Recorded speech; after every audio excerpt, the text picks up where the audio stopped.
নমস্কার বন্ধুরা, LS Bengali ব্লগের নতুন একটা ব্লগে আমি লিপি তোমাদের অনেক অনেক স্বাগত জানাই। আশা করি তোমরা সবাই ভালো আছো। আজকের ব্লগটা একদমই ছোট হবে, কারণ আমি সারাদিনে কিছুই সেরকমভাবে শ্যুট করতে পারিনি, শরীরটা বিশেষ ভালো নেই সেই কারণে।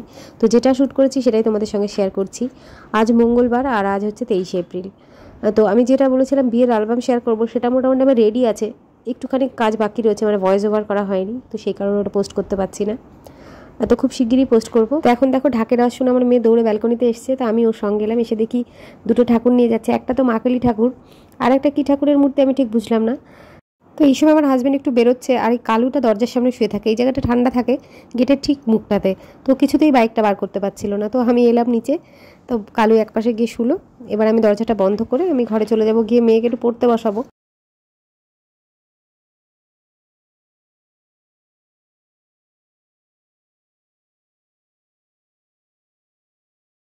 আর আমারও বেশি বকবক করতে ভালো লাগছে না, থাক যা খুশি তাই করুক, আমি আমার খাবারটা খেয়ে নিই। তো খাবার দেখো এখানে নিয়ে আসা হয়েছে পটল দিয়ে, গাজর দিয়ে, সব কিছু দিয়ে, পেঁয়াজ দিয়ে ভাজা, আর এক পিস বেগুন ভাজা নিয়ে এসেছি 2 পিস, আর একটা রসগোল্লা নিলাম। রসগোল্লা দিয়ে রুটি, পরোটা বা লুচি খেতে আমার বেশ ভালো লাগে। ঘরে ছিল এটা, সেই দিন নিয়ে আসা হয়েছিল, রসগোল্লাটা শেষ হয়নি, তো দিদাকে মাসিকে একটা করে দিলাম, আর আমিও একটা নিয়ে নিলাম। তো এখন দেখো মেয়েকে ন্যাড়া করার জন্যই দাদাকে ডাকা হয়েছে। মেয়ে চুল কাটা নিয়ে খুব ঝামেলা করতে থাকে, এবারই শুধু দেখলাম খুব ভদ্র মেয়ের মতো বসে বসে ফোন দেখতে দেখতে পুরো চুলটা কেটে নিল, মানে ন্যাড়া হয়ে গেল। এই সময় যতদিন ও ছোটো থাকবে ততদিনই বারবার ন্যাড়াটা করা যাবে, আর একটু বড় হলে বুদ্ধি হয়ে গেলে তখন তো আর ন্যাড়া হতেই যাবে না। আমরা যদিও মানে আমরা ছোটোবেলা থেকে শুনে এসেছি বারবার চুল কাটলে যাদের চুলটা পাতলা থাকে তাদের চুল ঘন হয়, তবে এখন তো আবার শুনছি নাকি এর কোনো সাইন্টিফিক ব্যাখ্যা নেই। তবে সে যাই হোক, আমরা ছোটোবেলা থেকে যা শুনে এসেছি বারবার ন্যাড়া হওয়া ভালো, তাছাড়া গরমটাও তো কম লাগে না। তো সেই সব ভেবেই ন্যাড়া করে দিলাম, স্কুল খুলতে খুলতে আবার বেশ কিছুটা চুল হয়ে যাবে, অসুবিধা হবে না। তো এখন লজ্জা পাচ্ছে দেখো। তো আমি এবার এই বোতলে জল ভরবো, কয়েকটা বোতল রয়েছে এখানে ফাঁকা, সেগুলোতে জল ভরে যাবো স্নান করতে। স্নান থেকে ফিরে এসে আমার তো পুজো দিচ্ছি না, পুজো দেওয়ার দায়িত্ব এখন আমার হাজব্যান্ডের উপরে পড়েছে। তো ওরা স্নান টান করতে করতে আমি মেয়েকে খাইয়ে দেবো সেই ফাঁকে, তারপরে 3জন হয়তো একসঙ্গে বসে গেলাম, বা যদি দেরি হয় তাহলে আগে বাবাকে খেতে দিয়ে দেবো। এইরকমই একটা প্ল্যান করেছিলাম, কিন্তু ইতিমধ্যে সব গন্ডগোল হয়ে গেল। বাজে 3টে, এখন আমাদের দুপুরে খাওয়া দাওয়া হয়নি, শুধু মেয়ে খেয়েছে, বাদ বাকি আমরা 3জন, মানে বাবা, আমি, আমার হাজব্যান্ড, 3জনকেই খাওয়া দাওয়া করিনি এখনও। এই একজন লোক এসছেন ব্যাংক থেকে, ওই মানে কিছু দরকারের প্রয়োজনে, তো তেনার সঙ্গে কথাবার্তা বলছে এরা। বাবা তো মাঝখানে গিয়ে চানটা করে এলো, তারপর হাজব্যান্ডের এখনও চান করা হয়নি, চান করে আবার ও পুজো দেবে, আমি পুজো দিচ্ছি না, তো সে পুজো দেবে, জানি না কখন খাওয়া দাওয়া হবে।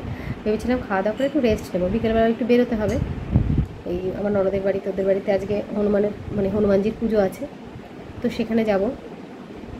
জানি না রেস্ট হবে কি না আদৌ। তার মধ্যে আমার ভিডিওটা এখনও ঠিকমতো এডিট করা হয়নি, মানে এডিট করে রেখেছি, ভয়েস অ্যাড করতে হবে। কালকে রাতে না, মানে কি বলবো, একদম ঘুম হয়নি। কালকে আমাদের কারেন্ট ডিস্টার্ব করছিল, এসিটা চালানো যাচ্ছিল না, এসিটা চলছিলই না। আর এই দোতলার ঘর যা গরম, যদিও শেড আছে তাও প্রচণ্ড গরম। আমার মেয়েও সারা রাত ছটফট করেছে, আমরাও 3টের সময় একবার উঠে পড়েছে আমার মেয়ে, মানে মেয়ে উঠেছে মানে আমরা সব উঠেছি, উঠে ওকে জল ঢল খাওয়ালাম, আবার সব সুস্থ ঘরের জানলা দরজা খুলে দিয়ে ঘুমালাম। তারপরে 3টের পরে একটু ঠিকমতো ঘুম হলো, তারপর 7টার সময় আবার ঘুম ভেঙে গেছে। তো যাই হোক, আবার 7টা ফ্রেশ হয়ে এসে ভালো লাগছিল, ওরা দিদা এলো, তারপর আবার 1 ঘন্টা মতো শুয়েছিলাম। তো দেখি কখন ওই ভদ্রলোক যাওয়ার পরে আমার হাজব্যান্ড, বাবাকে খাবার দিয়ে দেবো, উনি বেরিয়ে গেলে বাবাকে খাবার দিয়ে দেবো, বাবা খেয়ে দেবে। ঠিক আছে, দেখতে থাকো। এখন বাজে 4টে, এখন আমাদের খাওয়া দাওয়া হলো।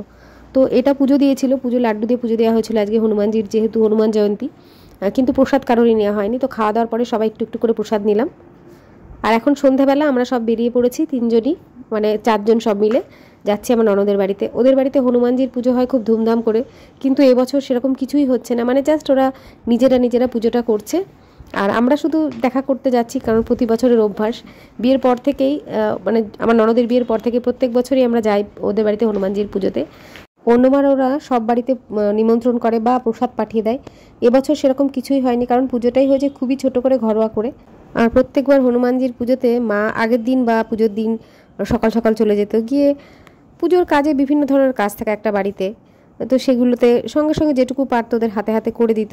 পুজোর কাজকর্ম করতে তো এমনিতেও মা খুব ভালোবাসতো।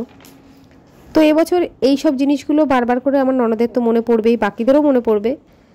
তো তার মধ্যে যদি আমরা কেউ না যাই, যদিও পুজো বাড়ি বা কোনো অনুষ্ঠান বাড়িতে এই সময় আমাদের বোধহয় যাওয়া ঠিক না, মানে বিভিন্ন শাস্ত্রীয় মতে বিধিনিষেধ থাকে, কিন্তু এই জায়গাটাকে আমরা অ্যাভয়েড করতে পারলাম না, আমাদের এখানে যেতেই হলো, কারণ এখানে অনেক ইমোশন জড়িয়ে রয়েছে এইসব জায়গাগুলোতে। কিছু কিছু জায়গা থাকে না, সেই সব জায়গাগুলোকে অ্যাভয়েড করা যায় না।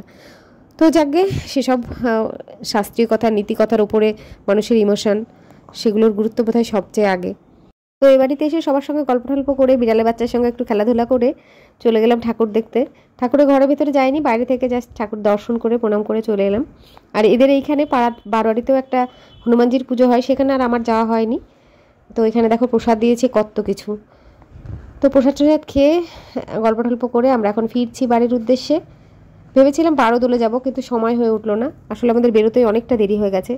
আর আজকে এত সুন্দর চাঁদটা উঠেছিল, আমি সারা রাস্তায় শুধু চাঁদের ভিডিও করার চেষ্টা করে গেলাম, কিন্তু কোথাও ভালো করে ছবিটা তুলতে পারলাম না। তো যাই হোক, এখন ফিরছি। আর দেখো আমার বাড়ির পাশে, মানে মেয়ে স্কুলে যাওয়া আসার পথে তোমরা দেখেছো এই হোটেলগুলো, রাত্রেবেলা লাইট ফাইট জ্বলে এত সুন্দর লাগছে দেখতে, তো সেটার একটু ভিডিও করে নিলাম। যদিও রোজ দেখি, কিন্তু এখন একটু নতুন লাগছে দেখতে। তো বাড়ি ফিরে কী কী রান্নাবান্না করবো সেসব প্ল্যান করতে করতেই আসছি। বাড়ি ফিরেই ফ্রেশ হয়ে চলে এলাম রান্নাঘরে। প্রথমে বাবার রুটির জন্য কি তরকারি করব সেটা ভেবে চিনতে, আর কি বাবার তো সে আলু ছাড়া হয় কুমড়ো পটল, না হলে পটল কুমড়ো, এই একই জিনিস। তো এক পটল আর কুমড়ো কেটে নিয়েছি, এটা কালো জিরে ফোড়ন দিয়ে করবো। এটাকে আমি কোনোদিন পাঁচফোড়ন ফোড়ন দিয়ে করি, কোনোদিন কালো জিরে ফোড়ন দিয়ে করি, তো সেটাতেই টেস্টটা হয়তো একটু অন্যরকম হয়। আমার ব্লগ যদি তোমাদের ভালো লাগে তাহলে একটা লাইক, কমেন্ট এন্ড শেয়ার করে দিও। আর যারা আমার চ্যানেল সাবস্ক্রাইব করেছো তাদেরকে সবাইকে ধন্যবাদ। আর যারা এখনও সাবস্ক্রাইব করোনি, তাদের যদি ভালো লাগে তাহলে প্লিজ সাবস্ক্রাইব করে দিও। ওদিকে কুমড়ো পটলের তরকারি হচ্ছে, আর এখানে আমি আলু কেটে নিচ্ছি, ভাতও বসিয়ে দিয়েছি। আলু পেঁয়াজ দিয়ে তরকারি করবো, প্রথমে ভেবেছিলাম সিদ্ধ ভাত করবো, তো আমার হাজব্যান্ড বলল না, আলু পেঁয়াজের তরকারি করে দাও। আর কাতলা মাছ ভাজা রয়েছে, ওই দিয়ে রাতের খাওয়া খুব সুন্দর হয়ে যাবে। তো এখন আলু পেঁয়াজের তরকারিটা করব, আর রুটি করা বাকি রয়েছে, রুটি করব। আজকে আবার দুধ দেয়নি, দুধ থাকলে পরে ছানা করে দিলে বাবার আর খাওয়ার সমস্যা থাকে না, শুধু কুমড়ো আর পটলের তরকারি করে দিলাম। তো যাই হোক, আজকে এরকমভাবে হয়ে যাবে। ওদের বাড়ি থেকে অনেক লুচি ফুচি খেয়ে এসেছি, এমনিতেই পেটটা ভর্তি আছে। তো আজকের ব্লগটা এখানেই শেষ করছি। তোমরা সবাই ভালো থেকো, সুস্থ থেকো, সাবধানে থেকো, আর তোমাদের সঙ্গে দেখা হচ্ছে পরের ব্লগে। তো আমার শরীরটা খারাপ বলে ব্লগটা এখন খুব ছোট ছোট হচ্ছে, পরের দিনের ব্লগটা কীরকম হবে জানি না, চেষ্টা করবো আবার ঠিকঠাক প্রপার মতো ব্লগ দেওয়ার। তো ঠিক আছে, টাটা বন্ধুরা, গুড নাইট।